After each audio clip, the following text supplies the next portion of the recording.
starting the third of the chi disrupting forms or katas now. This is called the 8 direction form for obvious reasons.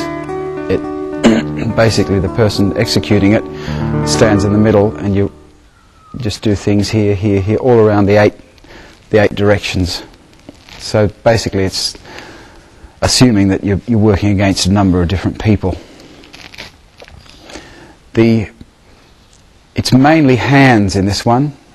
It's really hand. If there's one of these katas that's really hand oriented, it's this kata. Although there are a couple of little short kicks like that in it, it's mainly the hands that are doing the work for you. As with all of them, there are only a few that actually use the feet.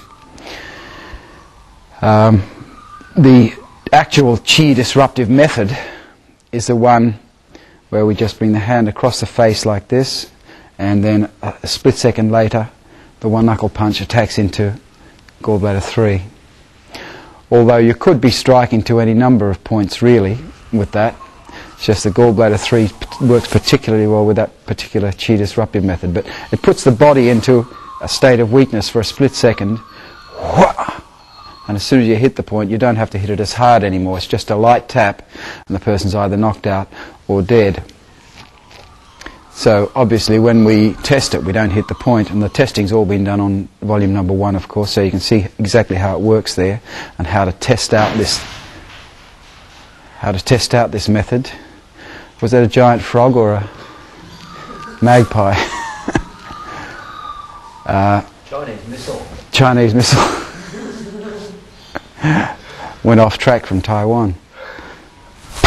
That's what we're doing with this strike, and it's always from the person's left side of their face, yes, to the right side of their face with this strike.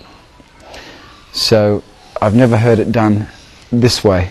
So it has to do obviously with energy flow in the body and the meridians that you're cutting with this strike here. And you're getting across a number of meridians there, including the both the GV and the CV meridians with that strike across their face.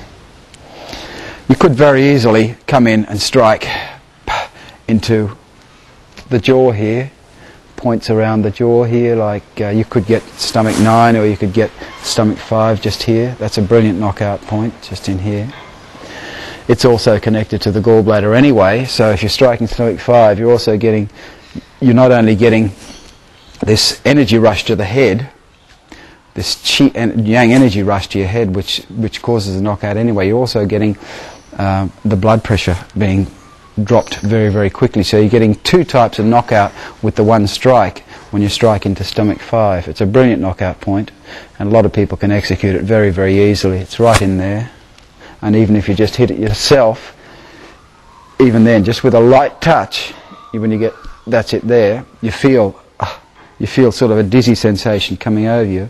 And of course, with that much, and you can literally cause a knockout on stomach 9 with that strike. Rob, I'll just show you. It's quite easy to get to too. You could be doing, just throw a punch, Rob. Wah! See, I've done the energy disruption across his face. I'm pulling it short on Rob, of course, but you would go as close as possible without touching him. Just across there. See how the mounts of your hand go straight, you aim them across the eyes. And that means your whole hand will be covering up that distance on his face.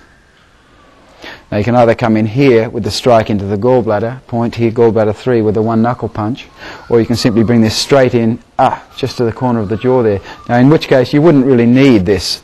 The only reason we're doing the chi disruption is because when you hit the gallbladder, especially for smaller people, they might not have enough power, but gallbladder 3 is a very sensitive point anyway. But if you do this, you only have to literally tap that gallbladder 3 point, and the person's knocked out straight away, or seriously damaged. But with this pointer here, on the chin, stomach 5, you wouldn't even need this. You just come in here and smash it. So just come in like that, Rob. You're like, whoa! He's hit himself really, see? The harder he comes in with this, the harder this bounces off and cuts right onto the jaw there, right onto the side of the jaw there. That's the best method, is a heel palm. That's the best knockout method. It's a heavy object, whereas you try and get it like this, you could miss the point with a one knuckle punch, and it's very hard to sort of try and hit unless it's a straight punch with this hand, and then you've come straight in, you see. A cross punch, that's a nice punch anyway, but then you're getting a whole lot of different areas there. You could still use the palm, of course. The palm's much more devastating than a fist any day for my money. Thanks, Rob.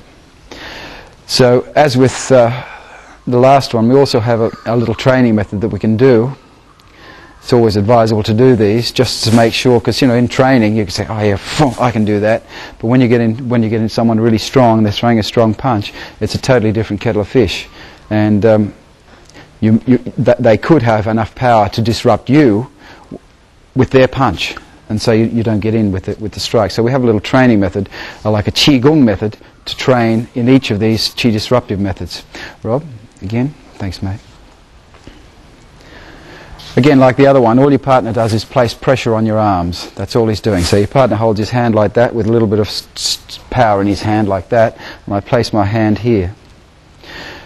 He holds his other palm out like this. You could have a mitt on here, like a hard mitt, if you wish. So he places pressure on my hand, more across rather than down. That's it. And I stand in a power stance and make sure it's my waist. See how I'm pushing his hand away now? It's quite a nice Qigong. It really teaches you about grounding as well.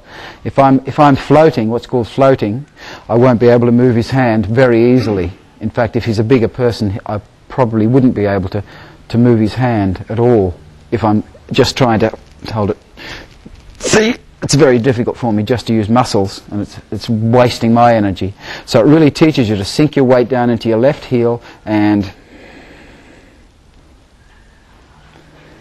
just turn your body. So you've got to actually, he holds it tightly, and you've actually got to move your partner. So just using your waist and sinking your weight down into your left foot. So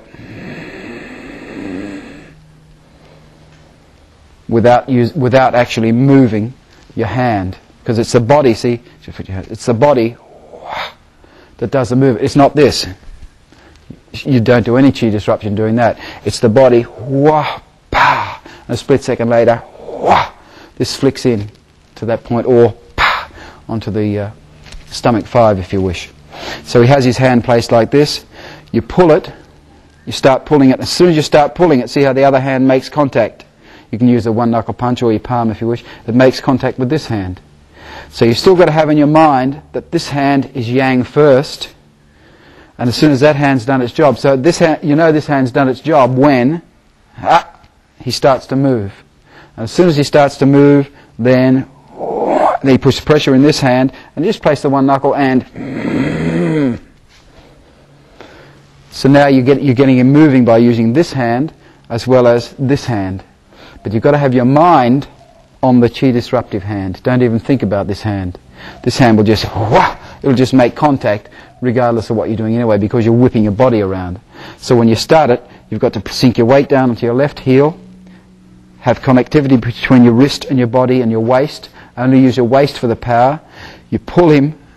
He's starting to move now. Then you place your one knuckle into his hand. He puts pressure on that as well. And then we get... So you're getting both hands pulling your partner around just right on the tip of that one knuckle punch, but the emphasis, your mind, is on your left hand as you do it.